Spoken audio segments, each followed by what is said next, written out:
তোমরা আগের মিনি ব্লগে দেখলে যে আমি প্যাকিং করছিলাম, তো আমি একটু রাহুলকে নিয়ে কানলা যাচ্ছিলাম। প্রথমবার আমরা যাচ্ছি বিয়ের পরে। কানলাতে হচ্ছে আমার জেঠির নিজের বাড়ি, তো ওখানে যাচ্ছিলাম। তো ইন্টারসিটি ট্রেনে চেপেছিলাম, আর সেদিনকে ট্রেনে বিশাল ভিড় ছিল।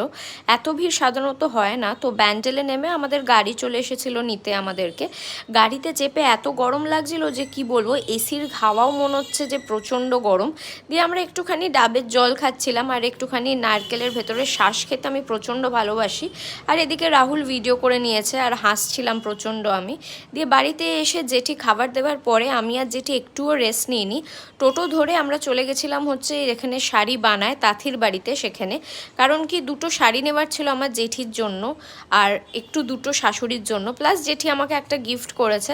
তো বেশ কয়েকটা শাড়ি কিনে নিয়ে এসে বাড়ি এসেছিলাম একটু পেস্ট্রি নিয়ে। পেস্ট্রিটা তো আমি নিজে খাইনি, ভিডিওর জন্য করছিলাম। মেনলি পেস্ট্রি খেয়েছে হচ্ছে রাহুল। দেখা হচ্ছে পরের ব্লগে।